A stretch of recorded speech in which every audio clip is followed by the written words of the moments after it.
Mercredi 13 novembre 2024, bonsoir à tous et merci de suivre le temps d'information sur RTI2. Au sommaire de l'actualité, sensibiliser à l'impact du diabète sur la santé et souligner les possibilités de renforcer sa prévention, son diagnostic et son traitement. L'Institut national de la santé sensibilise sur cette pathologie à la veille de la journée internationale de lutte contre le diabète. Et puis, hors de nos frontières, Donald Trump a été reçu aujourd'hui par Joe Biden pour parler de son investiture. Encore merci à vous d'être des nôtres sur RTI2. En prélude à la journée mondiale du diabète célébrée tous les 14 novembre, le programme national de lutte contre les maladies métaboliques et de prévention des maladies non transmissibles a organisé un symposium à l'Institut national de la santé publique pour faire le point de cette pathologie en Côte d'Ivoire. Et on voit ce point avec Georgette Ido Fofana. Maladie chronique caractérisée par la présence d'un excès de sucre dans le sang, appelée hyperglycémie, le diabète reste un problème de santé publique en Côte d'Ivoire. En marge de la journée mondiale du diabète, célébrée demain 14 novembre, les spécialistes se réunissent en symposium. Au jour d'aujourd'hui, nous avons 38 unités de prise en charge du diabète et de l'hypertension artérielle qui sont disséminées sur l'ensemble du territoire national. Aujourd'hui, si vous avez un parent qui est à Korogo, un parent qui est à Odéné, un parent qui est à Bondoukou, en descendant un peu plus, la même chose pour Boaké, la même chose pour Gagnoa, Daloa. Voyez-vous, pour tous ces 38 unités de prise en charge, près de leur lieu de résidence, les patients sont pris en charge. Selon le programme national de lutte contre les maladies métaboliques et de prévention des maladies non transmissibles, le taux de prévalence du diabète chez les patients de 20 à 70 ans est de 6%. C'était important de participer à ce symposium-là parce que le diabète et l'hypertension sont des maladies qui sont de plus en plus fréquentes en Côte d'Ivoire et il était important de mettre à jour les connaissances puisque les choses changent pour pouvoir bien prendre en charge les patients. Aujourd'hui, il y a beaucoup de personnes qui sont victimes de ces maladies métaboliques et que les directives ont changé. Aujourd'hui, il y a de nouvelles molécules qui sont disponibles, qui sont plus efficaces. Et donc, ça va nous permettre de mieux prendre en charge les patients aujourd'hui qui souffrent de diabète et d'hypertension artérielle. La journée mondiale du diabète sera célébrée demain 14 novembre sous le thème « Diabète et bien-être pour mieux vivre avec le diabète, regardons au-delà de la glycémie ». Et pour parler toujours de sensibilisation, l'ONG Association des femmes pour une Côte d'Ivoire nouvelle a organisé une séance de dépistage des cancers du sein et du col de l'utérus dans le village de Niakara, région du Hambol. Cette action vise à combattre cette pathologie à Sitandiara, à Damakone et Eliane Nguessan à Niakara. Selon des études, 1400 femmes décèdent chaque année du cancer du col de l'utérus. Le cancer du sein fait quant à lui plus de 1700 décès. Alarmée par cette situation au nord de la Côte d'Ivoire, dans le village de Niango, département de Niakara, Aminata Kone se rend au centre de santé de cette localité pour se faire dépister afin de connaître son statut. Après une série d'examens, elle est déclarée négative à ces deux cancers. Il y a tout fait, vraiment c'est propre. Il n'y a pas de cancer. Je suis contente, je suis très contente. Comme Aminata, d'autres femmes du village sont venues se faire dépister. Cette séance de dépistage gratuit est une initiative de l'ONG, l'Association des femmes pour une Côte d'Ivoire nouvelle. C'est l'occasion de sensibiliser nos parents à la fréquentation du centre de santé, car la santé n'a pas de prix. Cette initiative de l'ONG, l'Association des femmes pour une Côte d'Ivoire nouvelle, vise à lutter contre les cancers du sein et du col de l'utérus. Quand il est dépisté très tôt, on en guérit totalement. Donc elle n'est pas peur de venir et le dépistage se fait gratuitement. Une action soutenue par Catherine Kone, députée de Niakara. Ce que vous avez dit permet à nos mamans, à nos sœurs, de voir que cette pathologie-là, c'est pas du jeu. Et c'est vraiment pas du jeu. Les femmes qui fréquentent les hôpitaux pour suivre l'état de santé de leurs enfants ont reçu des cadeaux de la part de l'ONG et du député de Niakara. Un geste qui a marqué la fin de cette rencontre de dépistage. Dans le district autonome d'Abidjan, les populations du quartier d'Abobo-Belleville, cité ou Bessé, sont confrontées depuis des années à un problème de voirie. Une situation qui freine les activités économiques du quartier, mais impacte surtout les élèves qui sont obligés de marcher sur des kilomètres pour regagner leurs différents établissements. Le tricycle reste le moyen de déplacement le plus prisé de ces populations. Le calvaire de ces riverains est relaté ici par Georgette Ido Fofana. Abobo Belle Cité, plus connu sous le nom d'Abobo Bessé. Ici, c'est un véritable calvaire que vivent les populations des sous-quartiers Japon et Vietnam. Un calvaire dû à la dégradation des voies.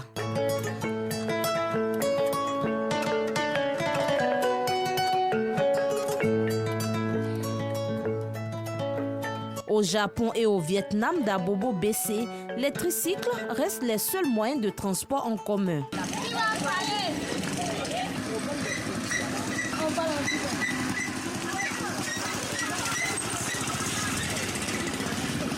Quand on monte dans moto taxi, on tombe. Tout ça, moto taxi dit, il ne va plus venir ici. Bessé Japon, il n'y a pas de route. Les taxis ne rentrent pas. On souffre, on marche, les katakata, là, on fait katakata, on vient chez nous. Même s'il y a quelqu'un malade ici, là, ils vont marcher doucement jusqu'à là-bas, on souffre. La voie est trop gâtée ici. À cause de ça, ça nous fatigue de travailler ici. Même au Japon, quand nous envoyons là-bas comme ça, pour partir là-bas, même à 7 on ne peut pas partir. Il y a des trucs qui sont là, et puis maintenant, bon, si tu n'as pas fait très attention, c'est là qui nous fait les accidents ici. Ces sous-quartiers n'ont jamais bénéficié de bitume.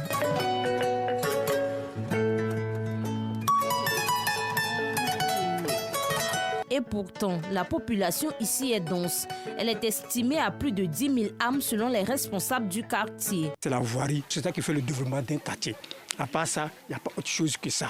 Quand on rentre dans le quartier, c'est comme nous sommes délaissés. La dégradation de la voie, une situation bien difficile pour les élèves habitant le quartier.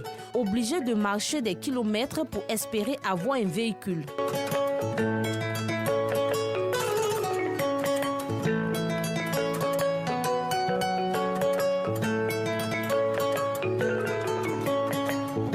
Aller à l'école, il faut marcher 2 km.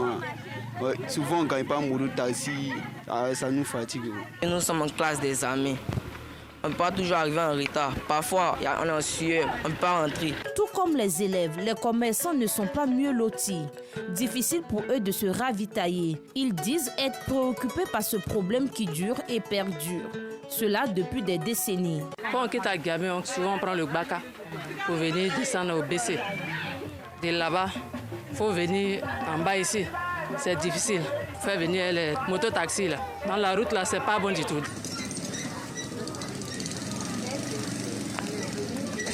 Selon le comité de gestion du quartier, des actions ont été entreprises pour le reprofilage des voies. Nous-mêmes, on s'est organisés et on a pu vraiment reprofiler des voies. Mais après la saison pluvieuse, la voie devient impraticable. Donc vraiment, on ne peut pas tout faire, ça ne suffit pas. Il reste beaucoup à faire. Le souhait des habitants du quartier Bessé, que dis-je, Belle Cité en bas, le cri de cœur soit entendu par les autorités compétentes pour faire de leur quartier, comme son nom l'indique, une véritable belle cité, splendide, magnifique, scintillante, où il fait bon vivre. À Djamé, elles se comptent par milliers, ces femmes vendeuses ambulantes qui vous accostent à tous les coins de rue pour vous proposer toutes sortes de marchandises. C'est grâce à ce commerce que la plupart d'elles subviennent aux besoins de leurs familles respectives. Aujourd'hui, ces femmes sont contraintes de libérer ces rues qu'elles occupent illégalement afin d'assainir l'environnement. Dans cette commune, on les appelle J'ai-porté. Avec la situation qui prévaut, elles ont décidé aujourd'hui de mutualiser leurs forces pour mieux affronter les défis à venir. Clément Boko est allé à leur rencontre. Commune d'Adjamé, centre commercial par excellence où tout le pays accourt s'approvisionner en articles divers. Impossible de parcourir 100 mètres ici sans se faire accoster par un vendeur ou une vendeuse ambulante.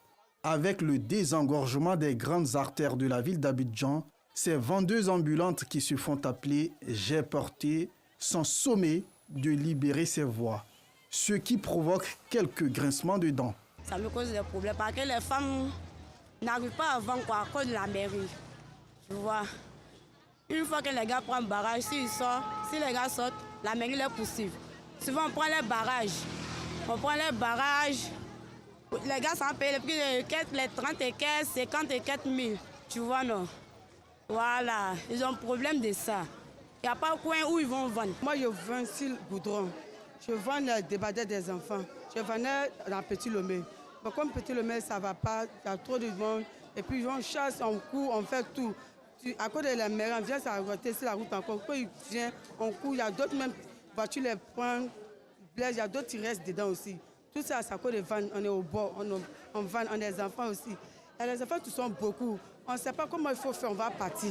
Pour ne pas laisser pour compte ces braves dames, une association a été créée pour leur venir en aide. Dénommée Arvasi, Association pour la réinsertion des vendeuses ambulantes de Côte d'Ivoire, ce collectif entend trouver des ébauches de solutions aux difficultés de ces femmes. On souhaite solliciter les autorités, des personnes de bonne foi à l'international partout dans le monde pour venir en aide à ces femmes très battantes. Ce sont des femmes qui ne sont pas dans la rue par choix, mais par manque de moyens, pour éduquer leurs enfants, pour scolariser leurs enfants, pour s'occuper de leur famille. Alors, en tant que femme, en tant que sœur, on se doit de les aider parce que ça pouvait être nous dans la rue.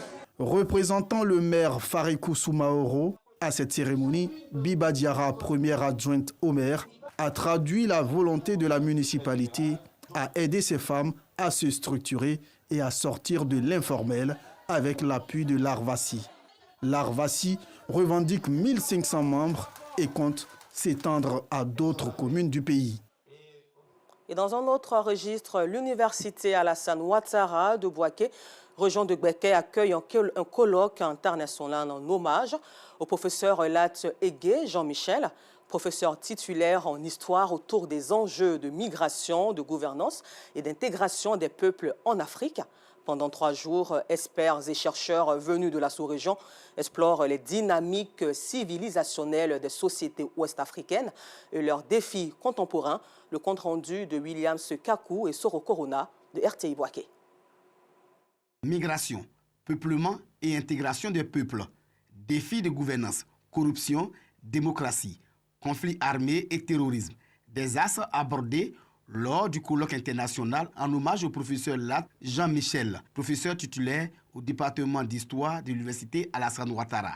Cette rencontre scientifique vise à mettre en lumière les nombreuses années de contribution académique du chercheur. Scientifiquement, nous rendons hommage au public pour lui dire merci pour tout ce qu'il a fait, parce qu'il a vraiment fait beaucoup pour le département d'histoire, pour l'université. Il a formé plusieurs docteurs qui aujourd'hui ont été recrutés.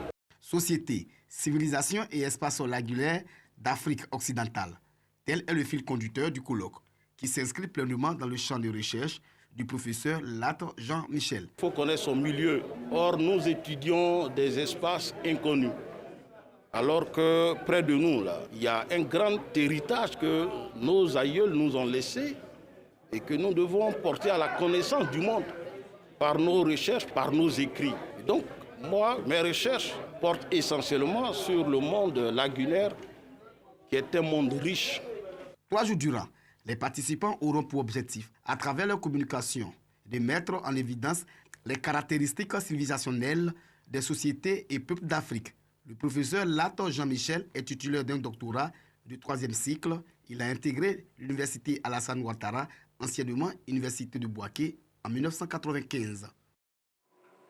À la page religion, la Ligue islamique des prédicateurs de Côte d'Ivoire, l'IPSI, a organisé le week-end dernier le concours de prestation de sermons dénommé Al-Memba dans la commune de Cocody. Objectif, valoriser les talents des jeunes étudiants, talents issus de l'école de l'Imama à Sitandiara. La Ligue islamique des prédicateurs en Côte d'Ivoire, l'IPSI, entend valoriser les talents des étudiants diplômés en quête d'activité imamal. D'où l'organisation du concours des prestations des sermons dénommé Al-Minba. Cette 4e édition du concours, marquée par la participation de nombreux candidats, est sanctionnée par la distinction d'un lauréat. Occasion pour le président de la LIPSI d'annoncer l'organisation des prochaines éditions à l'intérieur du pays. Les jeunes imams qui ont fini leurs études, qui sont là en attente de mosquées, alors on a dit mais pourquoi ne pas faire leur promotion? Je suis vraiment ravi de voir le niveau de ce concours en train de grimper. Ça fait déjà 4 éditions à Abidjan. On va commencer à sortir d'Abidjan pour aller à l'intérieur. Parce qu'ils sont partout, les jeunes imams. On va ouvrir maintenant ce concours aux autres sections de l'intérieur, les grandes villes, pour que tout le monde participe comme on le fait pour le concours du Coran. Cette activité avait pour thème les dangers de l'extrémisme idéologique et de la dérive morale. Imam Bachir Ouattara, représentant du COSIM, salue le choix du thème. Ce concours constitue une pépinière pour le COSIM. Vous avez vu les imams qui sont prêts à intervenir. Et le thème choisi, un thème d'actualité, l'extrémisme, que nous combattons dans toutes les formes, qui ne répond pas aux enseignements de l'islam. Après sa brillante prestation et sa distinction, le lauréat du concours est ému. Je suis très ému pour ce prix. Inch'Allah, après la grâce d'Allah subhanahu wa ta'ala, avec des efforts que nous avons aussi fournis, Inch'Allah. Cette compétition se positionne comme une vitrine qui favorise l'insertion professionnelle des jeunes talents issus de l'école de l'Imama. Et pour la valorisation de la culture ivoirienne, le Festi Djibi a révélé une volonté affirmée de mettre en lumière l'héritage culturel de la communauté Abé et de favoriser surtout des échanges entre les peuples.